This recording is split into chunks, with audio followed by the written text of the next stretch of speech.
Welcome to Uncommon Knowledge. I'm Peter Robinson.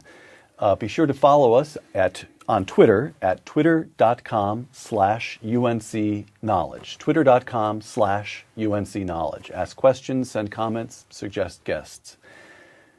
Today's guest, Harvey C. Mansfield Jr., matriculated at Harvard in 1949 and has been there ever since. He received his bachelor's degree from Harvard in 1953, and his doctorate from Harvard in 1961. In 1962, he joined the Harvard faculty, and today Professor Mansfield is the William R. Kennan Jr. Professor of Government at Harvard.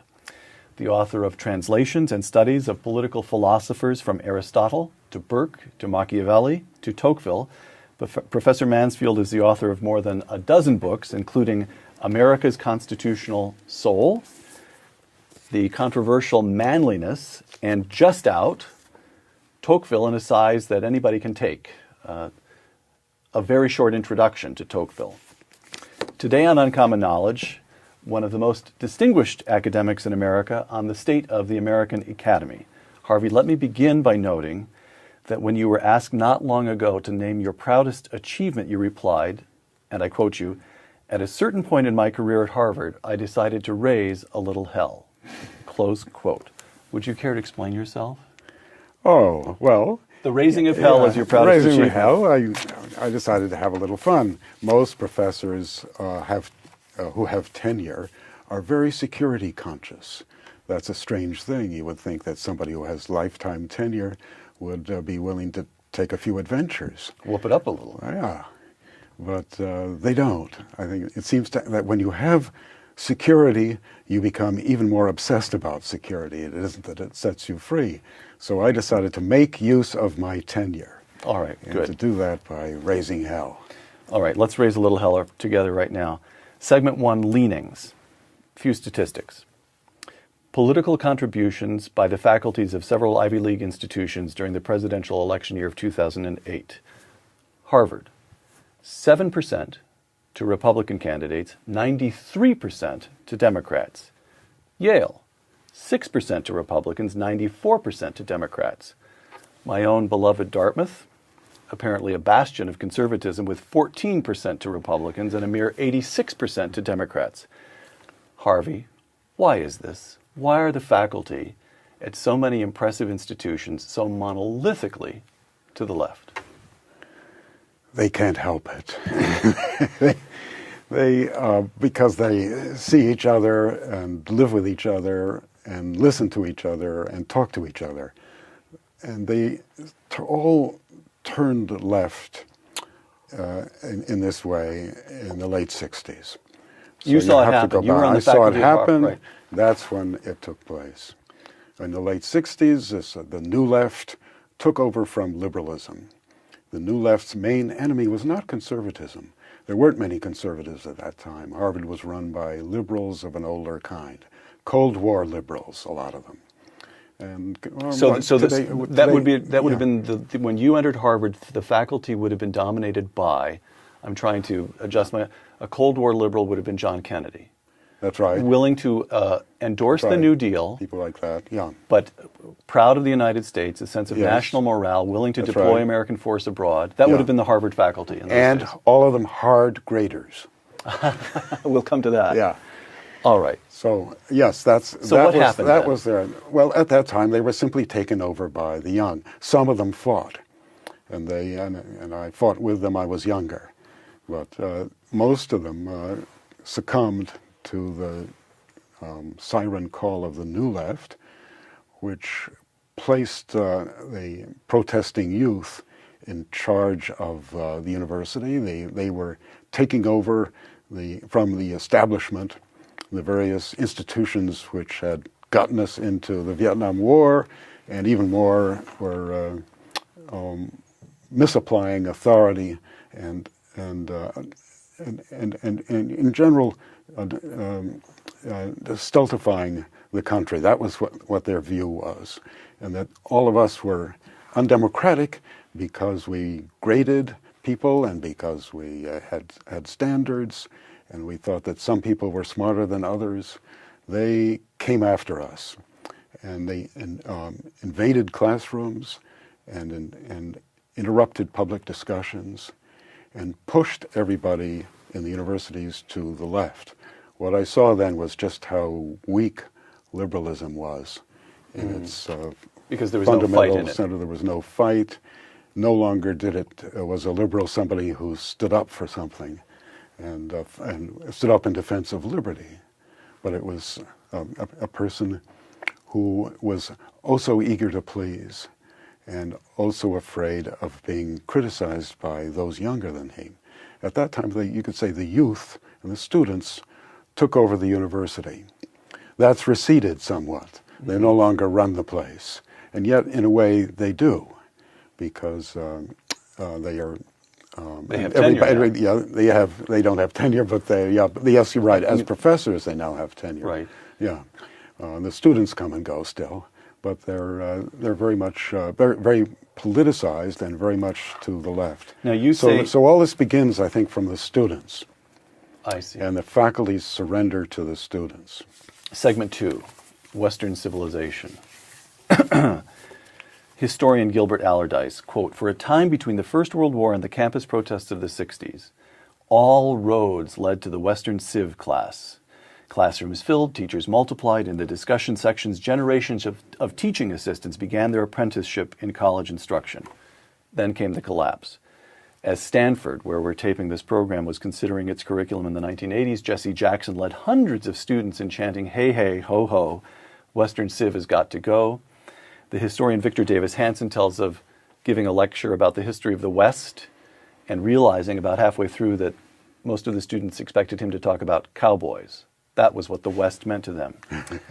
Western civilization, great books, Athens and Jerusalem, gone. What happened?" Yes, I was going to add great books to your mentioning of Western Civ. Yes, those have gone. Those books make us think, and that kind of history presents us with the problems of our civilization. Western civilization is not one thing. It's, in a way, divided against itself in a very interesting way.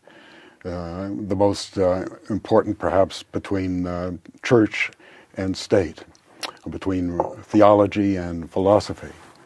And so Western civilization is not a civilization which has one answer, one authoritative answer to everything, but it contains within itself problems and questions. So it's much more interesting and also more powerful than other non-Western civilizations, and we've seen that they've gradually watched Western civilization cover the globe and come to them and force them to make concessions to it. So Western civilization is something which is full of interest and full of questions. And so one of the aspects of this I've always found puzzling is, just as you say, to study Western, so they're great books if you start with Homer and include the Hebrew scriptures and work your way through. It's not always a pretty picture, and moreover, the self-critique begins from the very beginning. Homer is filled with what we have to believe are intentionally morally ambiguous moments. Surely. You have the prophets in the Old Testament attacking the kings. Yeah. And so the openness of the civilization itself to protest from within, it's almost as though there's a very shallow notion that to study Western civilization is to come adoring in a simple-minded way to our own history, which is not the case at all. That's right. As if it were all a canon enforced by some sacred authority. That's certainly not true. No.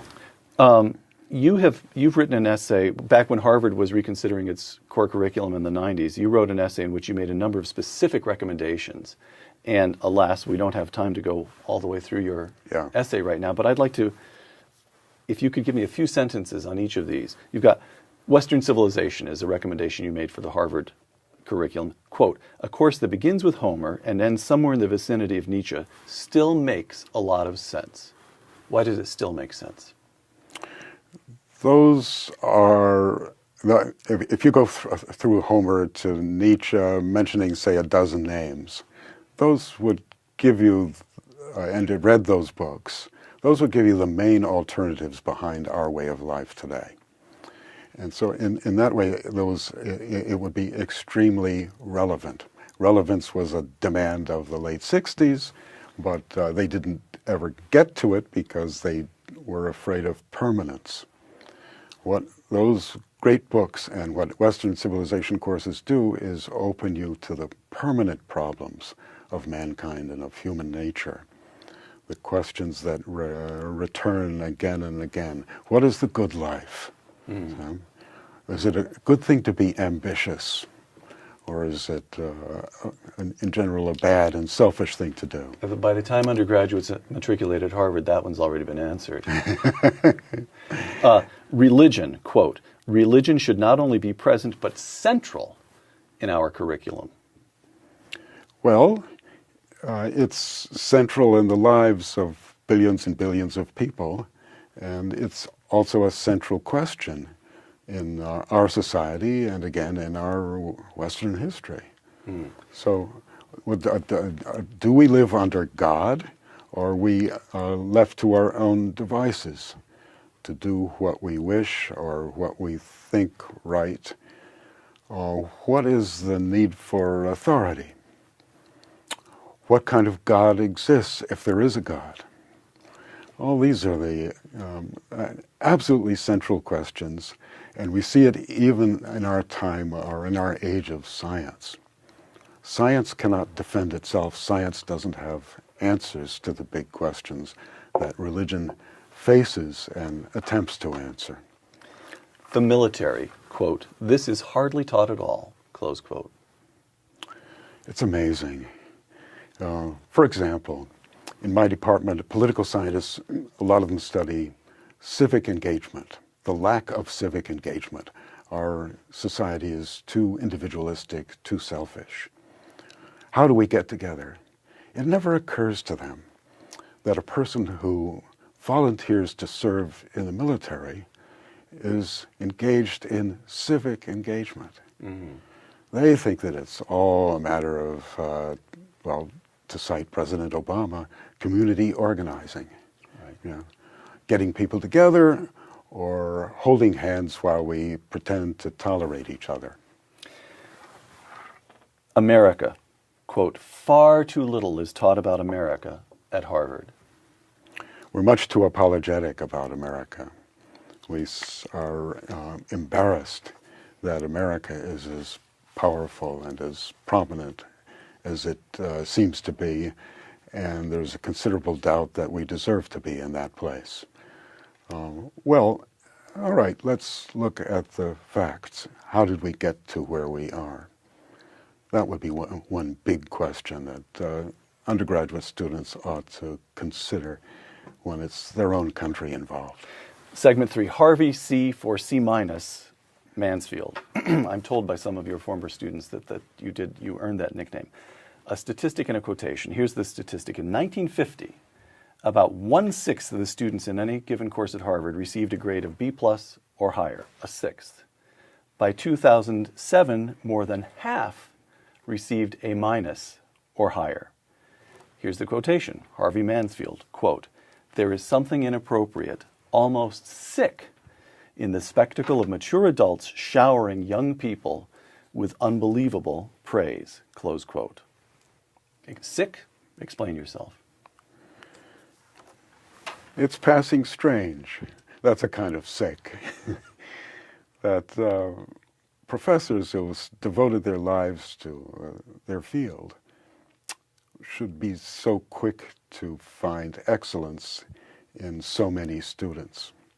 It just doesn't make sense that 50% of a Harvard class can receive an A or A-, and yet that's what our average is. That's what our average is. Now, you have famously introduced your own antidote to grade inflation. Would you explain to us how ironic grading works? Well, I decided to give my students 2 grades.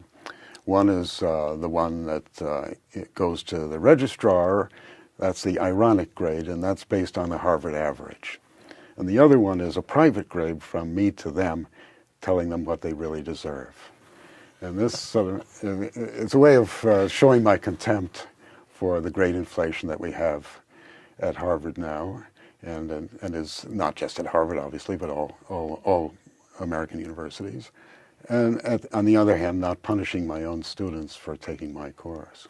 I've talked to a number of your former students, and it's the grade that comes from you that matters to them. They do appreciate it. Now, how many professors at Harvard have followed your example, giving real grades, even if only privately? I don't know. I haven't heard of any. You are not aware of any? Yeah, not aware of any. Here's another way of getting at the same kind of question. In 2004, Princeton decided to end grade inflation. Just did it. Yeah. And they imposed a rule that in no department could more than 35% of the students who took a course in that department receive A's. So they just enforced a university-wide curve. At Dartmouth, they've addressed the problem by printing not only the student's grade, but the median grade in the course on the transcript. So right. An A in a course where the median is A is less impressive than an A in a course where the median is B minus. Right. As far as I know, Princeton, which just ended it, Dartmouth, which is struggling with it, yeah. out of 8 Ivy League institutions, those are the only 2 to take action. What is going on? Why should it be? Explain to me the psychology behind this collapse of grading standards. It becomes routine to give everybody high grades. It's just laziness because it's so easy? It becomes laziness. It starts off as a point of view, namely that, and this again from the late 60s, that it's oppression for a professor to be in the position of a grader, of passing judgment on the young. We should listen to them, not instruct them, or in any way command them. But that principle is not really held any longer. It's just that it has fallen into a routine in which it is easy for professors to give high grades because students don't complain. The students like it, the parents like it, the administrators of the universities like it because the students don't make a fuss, and the rest, employers afterwards, or graduate schools, just have to shift with it. Segment 4, gender, or the absence thereof. Harvey Mansfield, quote, this actually, as a parent who's writing big checks to a child in college, and this is the one that brings tears to your eyes. Harvey Mansfield, quote, together the feminists and the left make up perhaps half the faculty, the other half being moderate liberals who are afraid of the feminists rather than with them, close quote. Let's unpack that to begin with. Distinguish the feminists from the left. Well, those are almost all women, obviously, and they are on the left, but they always insist on raising the question of affirmative action or of having more women, and always having more women means having more women of their kind. It doesn't mean having more conservative women or having a diversity or a variety of points of view among women. No, so their concentration is always on the woman's question, and this isn't always so with those who are more generally on the left. All right. Now, this question you've just touched on, this question of diversity. Diversity is the word that gets used over and over again, and you have made the point that on the government department, there are roughly 50 professors, yeah. and you have said about 3 conservatives. Yes. So I put to you what you already know, which is that if there were 50 professors and only 3 women, Harvard University would be all over that in a moment. If there were 50 professors and only 3 persons of color, the university would be all over that because Harvard University cares about ethnic and gender diversity. Mm-hmm. But 50 professors and only 3 conservatives, shrug. Yeah. Why doesn't the university, of course Harvard is the example we're using, but what we're saying is true of university after university, why shouldn't it care most about intellectual diversity? Well, of course it should, but it doesn't. These people all of a sudden go moral and saying, oh, you mustn't force us to make appointments on the basis of politics. So we only choose whoever is best. And if it just turns out that you've got 47 liberals and 3 conservatives, well, that is funny, but it's not really objectionable. And it isn't as if you conservatives really suffer. You're being conservative, you probably have more money than the rest of us. Well, I'll quote you again, Harvey. Quote, in my time, I think by my time you're talking about your student or early days on the faculty, women expected to be happy in life without having a career. Women are now as ambitious as men. Having a career has become their duty. How strange that the women's movement, inspired by sometime Marxists like Simone de Beauvoir and Betty Friedan, has brought about a great increase in bourgeois careerism among young women. So instead of empowering women as women, the feminist movement has instructed them to act like men. Is that correct? That's exactly correct. That's exactly what its effect has been. Would I get an honest A for that question? Yes, you would. Oh, excellent. Yeah. And it shows up in matters of sex, too. As if feminism understands equality as sexual equality, and sexual equality means that women should be as free to be as great predators as the worst of men. And so they look on a sexual license and having fun in that rather advanced way as a matter of political principle. All right, from women to men, manliness, your 2006 controversial book. Yeah.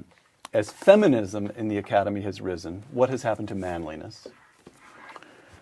Well, it's under a cloud of suspicion, to put it mildly. I don't think that manliness is ever in danger of disappearing. It's part of human nature, and that, I think, is where I mainly differ from the feminists. So it isn't that it's gone or disappeared, it's just that it's no longer employed. It no longer is regarded. That's right. That's right. Somehow that is on the side. Yeah. Right.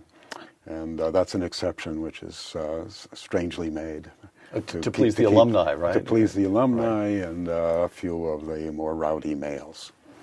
I'll quote you again, Harvey. Today we live in a gender-neutral society. It's a society in which your sex matters as little as possible. It doesn't give you your rights or your duties, and certainly not your place. This is new. It hasn't been done before in human history. The gender-neutral society is really a kind of experiment. How's the experiment coming out? Well, it's hard to know because it doesn't regard itself as an experiment.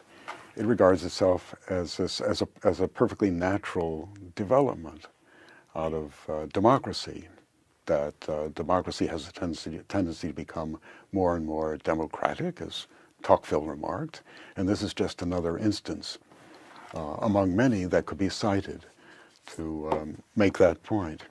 And so they don't think of this as doing something strange, although they are certainly conscious that no other society that they can name has ever been gender neutral before, and it's there are only one or two possible feminist utopias in which such societies have been conceived. Segment 5, speech.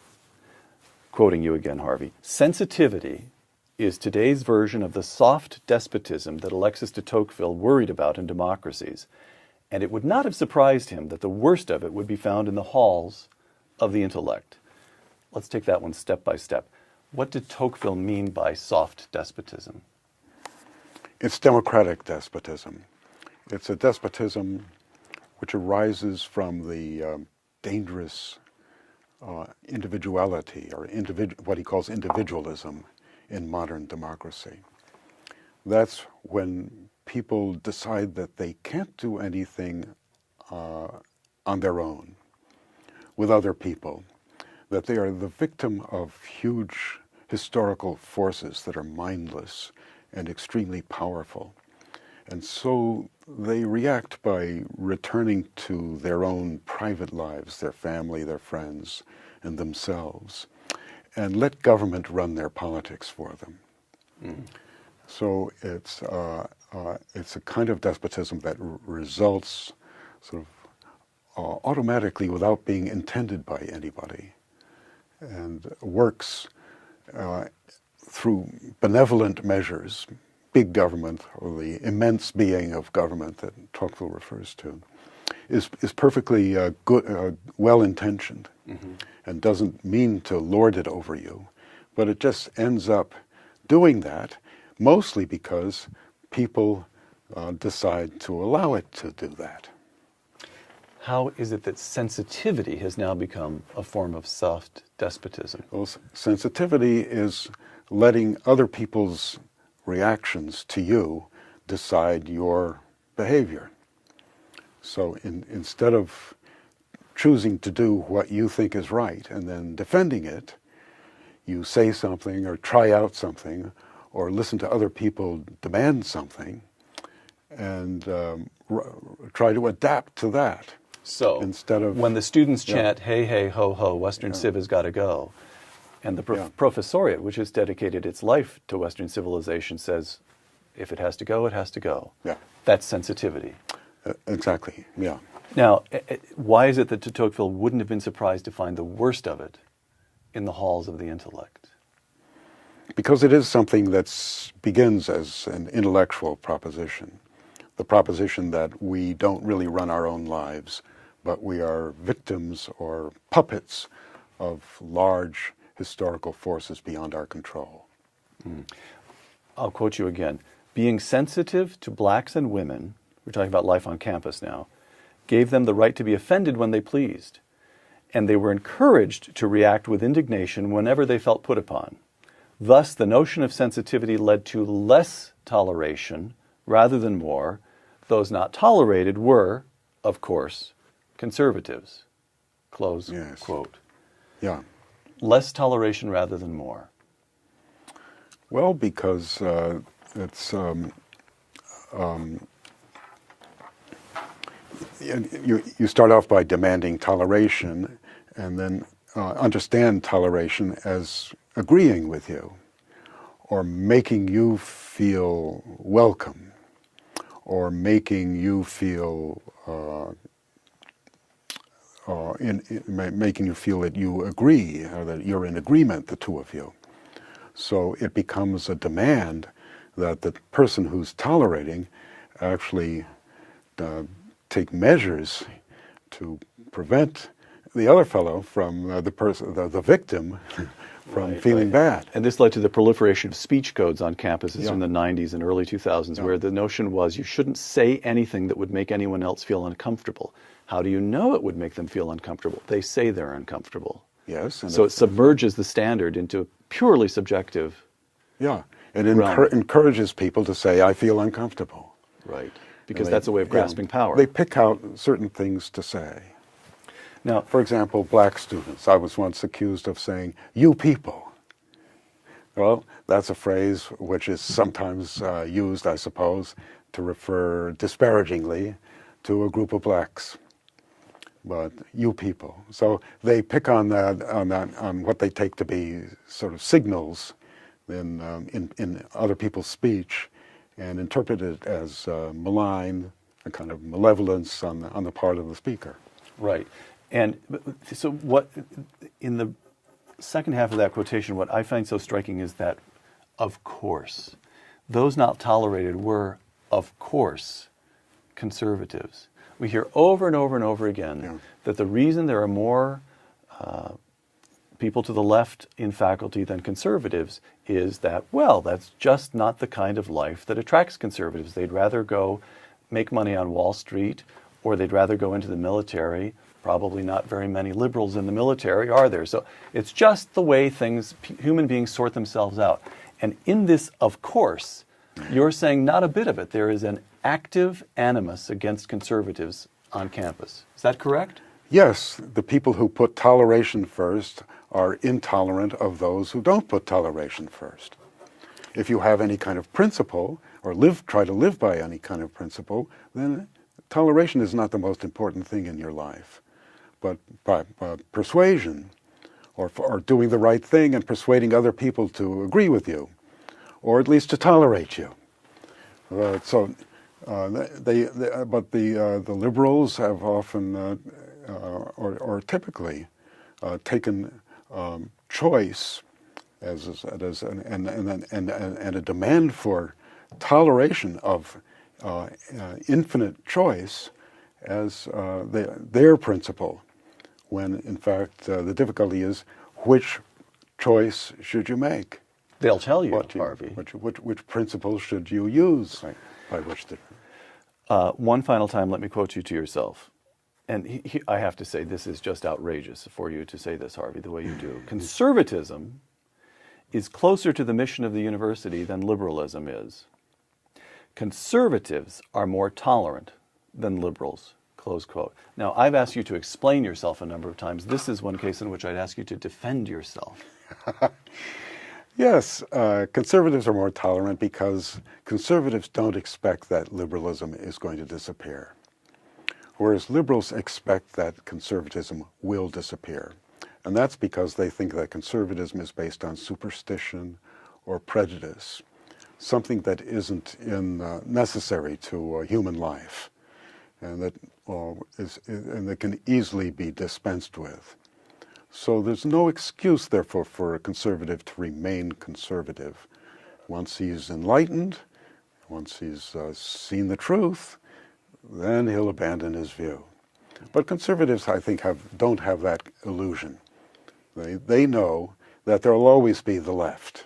Right. And that it will come back in one form or another, and that our politics consists of a kind of alternation between left and right. And they're much more tolerant of people who disagree with them. Conservatism is closer to the mission of the university. Yeah, that's because the mission of the university should be to open minds and not to close them. It shouldn't declare that certain people are prejudiced and shouldn't be listened to and can be easily dismissed. That's the way of political correctness, and that's not the way of a proper university. Professor Harvey Mansfield, a Harvard man since 1953? 1949. 1949, excuse me, since matriculating, not since graduating, since 1949. The author of countless books, including Manliness and Just Out, Tocqueville, which I actually am going to put this one in my pocket and give myself a refresher course in Tocqueville on my vacation this week. Thank you very much. It's been a pleasure. A pleasure. We'll have to reconvene and talk about Tocqueville next time.